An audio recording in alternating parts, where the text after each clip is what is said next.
Yeah, hi there. These comments, I'm going to just use your initials for privacy purposes, A, B, E. And I am Michael, the founder, owner, and the materials writer for all of your lessons at the 7-step system to pass the TOEFL IBT. And my goodness, you have an incredibly well-developed essay. You worked very hard. The question here is, some famous athletes and entertainers earn millions of dollars every year. Do you think these people deserve such high salaries? Use specific reasons and examples to support your opinion. So when I read your essay, and I'm looking at the rubrics here, I wanted to put you in the 4 area, but not quite. So I'll tell you why. So part of it is, to get in the 4 range, you have to have a very strong connection with your thesis, your topic sentences, and also all the details you use. You have to have a really, really good high-level polish, right? So not quite. I put you here at 3.75 out of 5, 24 points out of 30.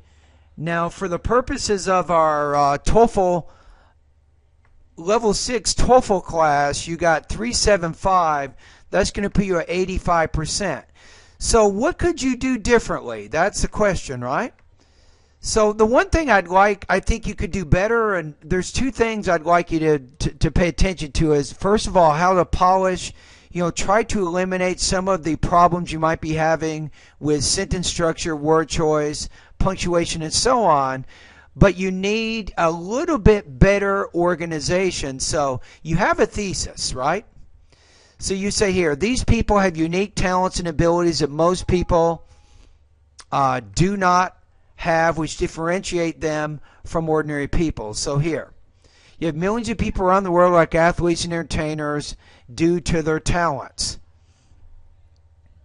But it doesn't really make any kind of argument here. So if you want to connect this topic sentence and then the rest of the topic sentences in your body paragraphs back to your thesis, you'll see something like this.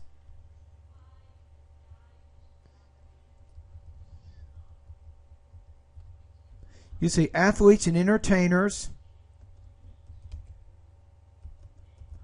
should be paid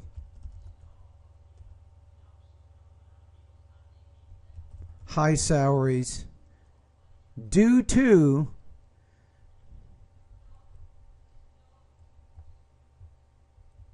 the talents they have. Now, if you did this, now you have more of an argument here. You see this? And then we go back over here. You say, these people have different talents and abilities that most people does not or do not have. So then you say here, when you refer to that, athletes and entertainers should be paid high salaries due to the talents they have. You see what I'm saying? You just need, in each of those body paragraphs, you need a topic sentence that connects back to the thesis. That would give you a little bit better connection with your topic sentences in the body paragraphs of your essay. Now let's just go through one of your paragraphs. I'm going to show you some of the problems that you're having here with either grammar or writing or whatever. So you have, wait a minute, hold on, doing the wrong. So I'm going to make some corrections. So in the beginning, you don't really have to say to think, just say famous athletes and entertainers. You have are deserve, that's incorrect. You just need to use a present tense here. They deserve the huge amount of money they earn each year. My opinion?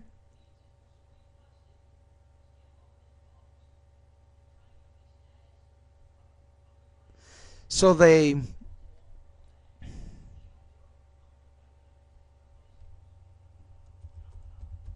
maybe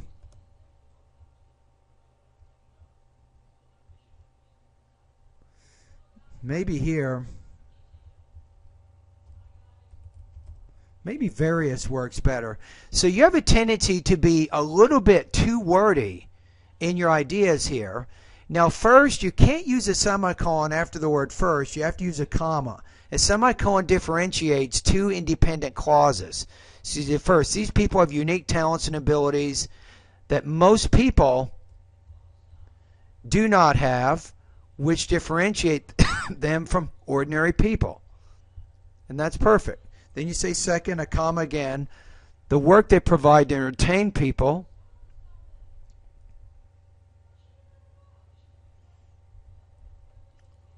I'm going to say requires, I'm going to say extensive training and practice. I think these are kind of the same. Again, you're being a little wordy here.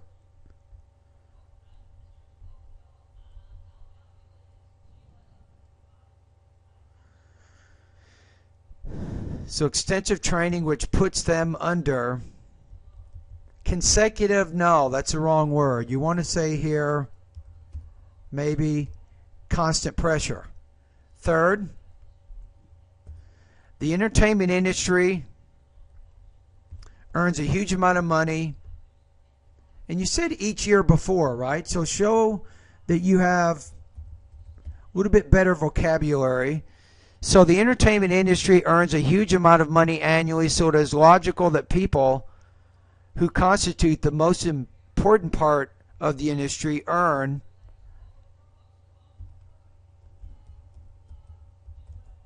I would say that a significant portion of that amount. Finally, again, comma, the amount that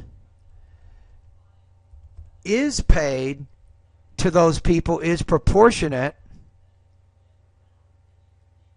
with the number of people enjoyed,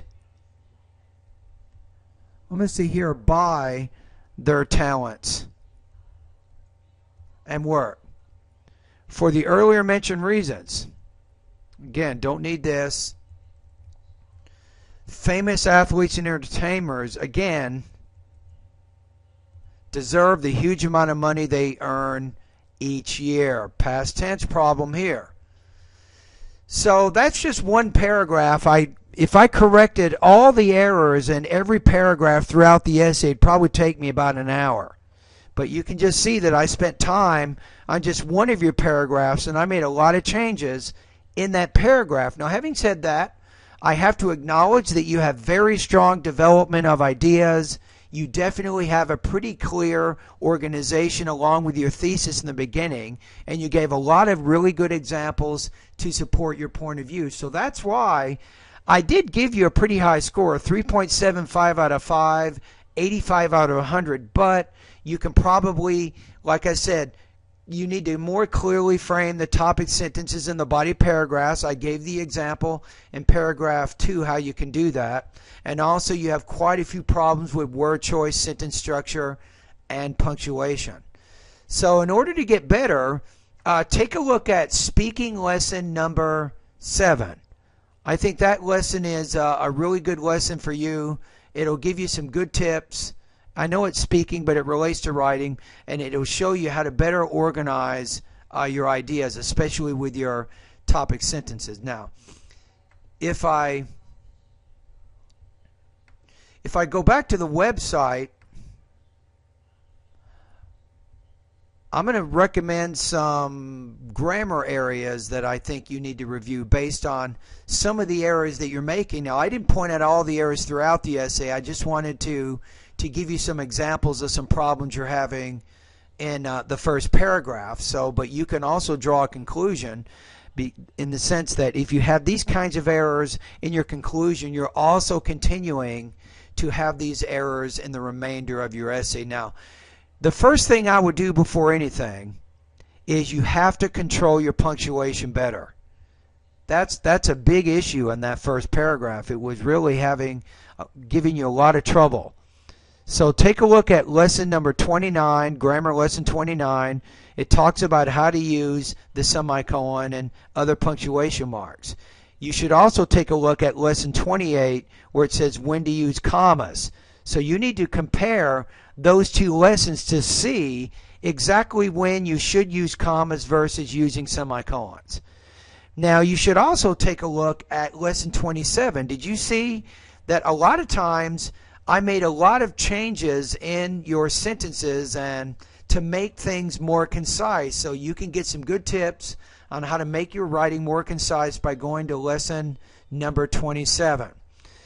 Now also, I'd like to have you take a look at verb tenses, lesson number 17. As I showed you, you're having some problems there.